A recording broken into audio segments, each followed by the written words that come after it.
NDA बहुत सालों से गठबंधन है, लेकिन इस बार एक नया गठबंधन बना है, इंडिया अलायंस।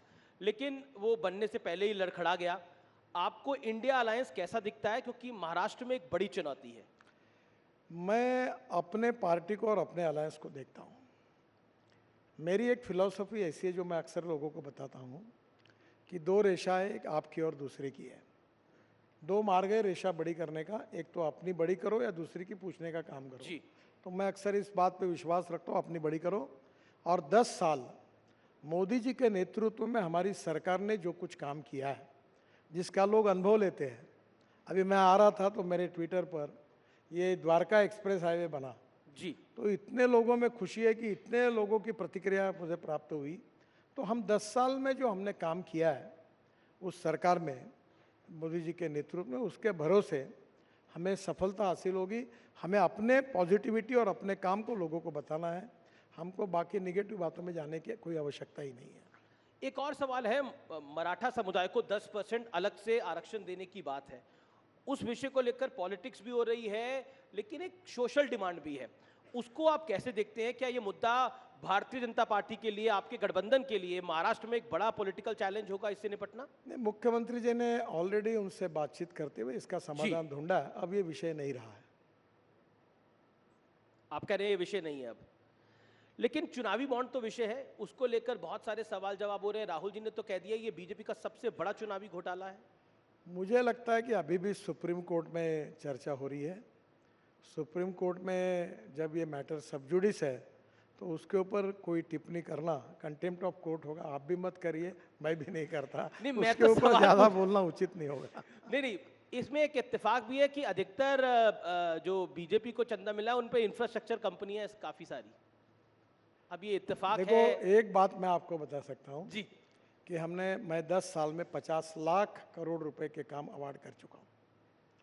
वाटर रिसोर्स है, शिपिंग में, बाद में रोड सेक्टर में, ropeway, cable car, tunnel, express highway, एक भी काम हमने ई टेंडर के बिना नहीं किया है। और मैं आपके सामने नम्रतापूर्वक आह्वान करता हूँ कि एक भी आदमी ऐसा होगा, आपको कानून में भी बताएगा कि जी। कोई काम के लिए हमको पैसे देने पड़ेंगे, तो मुझे आप बोलो, वो सज़ा मैं स्वीकारने के लिए तैयार हूँ। हम पूरी तरह transparent, corruption free, time bound और क्वालिटी कमिटमेंट के साथ हमने सबसे काम किया है और किसी प्रकार की गलत काम हमने नहीं एक किया। अक्सर ये दिल्ली और मुंबई में इस बात की बहुत चर्चा होती है कि बीजेपी पार्टी तो अमीर है लेकिन नेता गरीब है, कांग्रेस के नेता तो अमीर है लेकिन पार्टी गरीब है। इस पर आपकी टिप्पणी क्या है? मुझे लगता है कि देखो, कौन व्यक्ति अपने जीवन में जी। कितना धनवान है ये उसके साथ जुड़ा हुआ सवाल है। पर मैं अक्सर एक बात कहता हूँ कि ईमानदारी से कोई आदमी अपने जीवन में उद्योग व्यवसाय से प्रगति करता है तो ये उसकी एंटरप्रेन्योरशिप, उसकी कंपनी, उसकी टेक्नोलॉजी, ये उसकी स्ट्रेंथ है। और ऐसे एंटरप्रेन्योर देश में बढ़ेंगे तो देश का विकास होगा। और मुझे लगता है कल जाकर यही एंटरप्रेन्योर्स विदेशों में जाके इन्वेस्टमेंट करेंगे। तो हमें ऐसी अर्थव्यवस्था तैयार करनी है जी। जो रोजगार को निर्माण करने वाली है। और रोजगार निर्माण करना है तो कैपिटल इन्वेस्टमेंट लगेगी, एंटरप्रेन्योरशिप लगेगी, टेक्नोलॉजी लगेगी। और इसके आधार पर अगर हम अलग अलग क्षेत्र में जाकर कोई काम करता है तो वो केवल वेल्थ क्रिएटर नहीं है, एम्प्लॉयमेंट क्रिएटर है। उसकी जात, पंथ, धर्म, भाषा और पार्टी, इससे हमें क्या लेना देना है। लेकिन आपने जात धर्म की बात करी तो सीए को लेकर बहुत सारे सवाल जवाब हो रहे हैं। सीए चुनाव से ऐन पहले क्यों लेकर आए? उसका नोटिफिकेशन बाद में भी लाया जा सकता था, या पहले भी 3 साल पहले भी लाया जा सकता था। देखो, संविधान में बहुत सी बातें स्पष्ट हैं। जी। ये बिल्कुल स्पष्ट है कि जो हिंदू धर्म के हैं, बौद्ध धर्म के हैं, सिख धर्म के हैं या जैन धर्म के हैं, वो लोग अगर कहीं विदेश में जाएंगे जी। तो उनको वहाँ से निकाल दिया तो उनको जाने का अधिकार वाला कोई देश नहीं है। और इसलिए स्वाभाविक रूप से उनको हमारा संविधान कहता है कि उनको नागरिकत्व हिंदुस्तान में कानूनी दिया जा सकता है। तो नेचुरली बहुत सी बातें संविधान में स्पष्ट है, उसी के आधार पर निर्णय हुआ है। जी। एक सवाल आपके मंत्रालय से जुड़ा हुआ, आपने सड़क के मामले में तो वर्ल्ड रिकॉर्ड बना लिया, एक नहीं, एक दो नहीं, 7 वर्ल्ड रिकॉर्ड बनाए हैं। ऐसा कोई काम है जो बीते 10 साल में आप नहीं कर पाए और अब जब सत्ता में आएगी बीजेपी तो करना चाहेंगे? वो काम कौन सा है?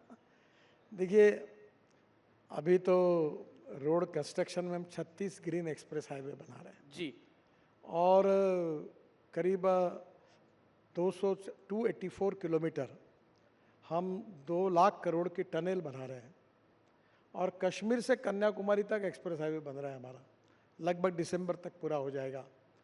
अब हमारे यहाँ हमने पब्लिक ट्रांसपोर्ट और इलेक्ट्रिसिटी को चालू किया 260।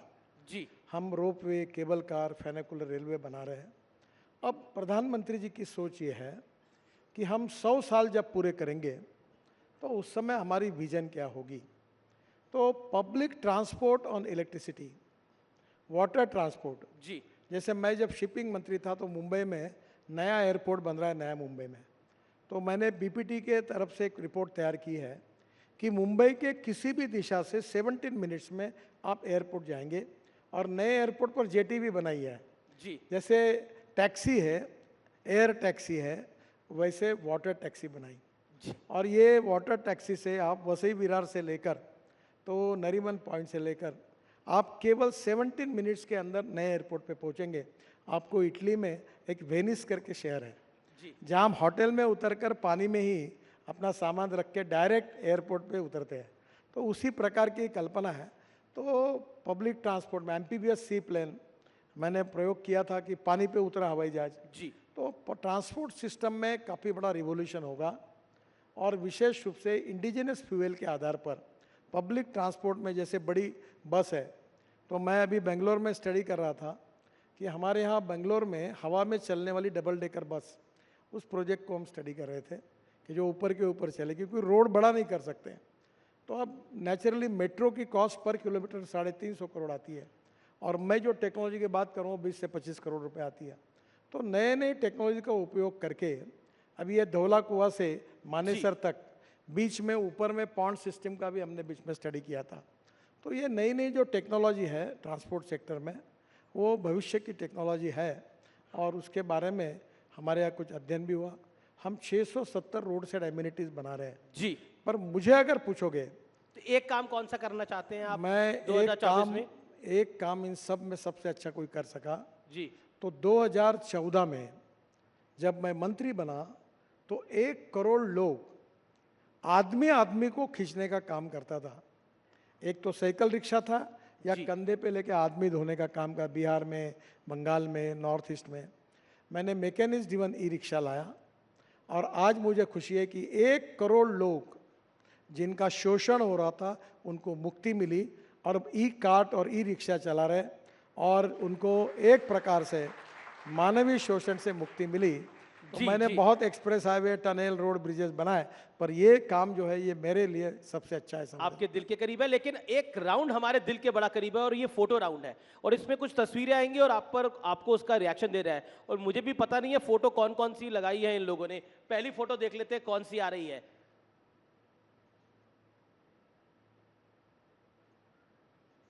आ गई है फोटो पहली, ये ममता जी की है, सर पे चोट लगी हुई है इनके, क्या कहना चाहते हैं आप?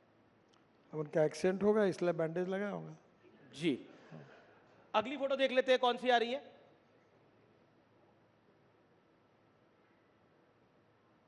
इन दोनों का क्या होगा? एक तो मैं ना भविष्य जानता हूँ ना कोई आप फ्यूचर भविष्य नहीं जानते, वो कहते हैं सब कुछ आप करवा रहे हैं, यानी ईडी करवा रही है, सरकार करा रही है। देखिए, ईडी अपना काम कर रही है जी और वो अपना काम कर रहे हैं।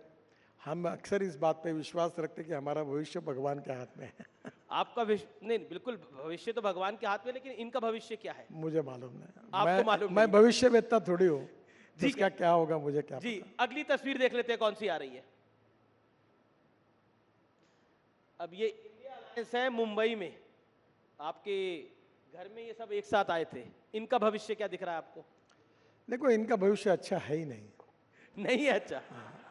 ये पूरी तरह इस चुनाव में इनकी पिटाई हो जाएगी और हमें 400 पार जगह मिल जाएगी और बेचारे उनमें से अनेक लोग फिर निवृत्त हो जाएंगे राजनीति से। जी अब अगली तस्वीर जो है वो नेताओं की नहीं है, अब वो फिल्मी, क्योंकि आप महाराष्ट्र से आते हैं, माया नगरी है, मुंबई है, तो कुछ फिल्मी कलाकारों की है। पूछते हैं आपसे कि आपके कौन पसंदीदा है।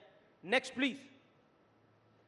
अब रणबीर कपूर पसंद है, रणबीर रणवीर सिंह पसंद है या विक्रांत मैसी पसंद है आपको? नहीं, मैं मेरी जनरेशन के हीरो को मुझे जो चॉइस है उसी में बोलना गडकरी। तीनों भी अच्छे हैं। एक तो पिक करिए। ज्यादा अभी अच्छा, लास्ट फिल्म किसकी देखी इन तीनों में से? और रणवीर की देखी थी मैंने। रणवीर की देखी। कौन सी? वो जो एनिमल। नाम नहीं, वो जो हमारे पेशवे के ऊपर जो थी ना रणवीर। अच्छा अच्छा अच्छा अच्छा, रणवीर बाजीराव मस्तानी। अच्छा अच्छा, आपने भी पॉलिटिकल दिया इसका जवाब पूरी तरह से। अगला देख लेते हैं किसकी तस्वीर आ रही है। ये हीरोइंस की हैं आप पसंद, मतलब आपको इनमें से किसकी फिल्म देखी? तापसी पन्नू है, आलिया भट्ट है, कियारा आडवाणी है। नहीं, इन तीनों के भी फिल्में मैंने नहीं देखी। नहीं देखी? तीनों टॉप हीरोइन है देश की।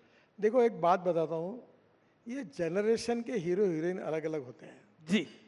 अब हमारे जनरेशन में हमको तो अमिताभ बच्चन यही हमारा फेवरेट हीरो था। तो कॉलेज में किसका ट्रेंड फॉलो करते थे आप? कॉलेज में जब कॉलेज में थे तो किसी का ट्रेंड फॉलो करते होंगे। अमिताभ बच्चन को। अमिताभ बच्चन का फॉलो करते थे। मैंने एक बार उनको भी कहा कि मैंने जंजीर 3 बार देखा, आनंद 3-4 बार तो देखा। Bell bottom pants, long collar सब डालते थे। वो फाइटिंग के पिक्चर पसंद आते थे उसे। चलिए, आप राजनीति की बेला में जा रहे हैं, यानी आप चुनाव के संघर्ष में जा रहे हैं। ये लोकतंत्र का, भारत के महान लोकतंत्र का सबसे बड़ा पर्व है। इसके लिए बहुत बहुत शुभकामनाएं नितिन जी। और न्यूज़ 18 भी बेबाकी के साथ इसकी कवरेज करेगा। बहुत बहुत शुक्रिया। हर सवाल का अपने बेबाक अंदाज में जवाब देने के लिए जोरदार तालियों के साथ अभिनंदन करिए नितिन जी का।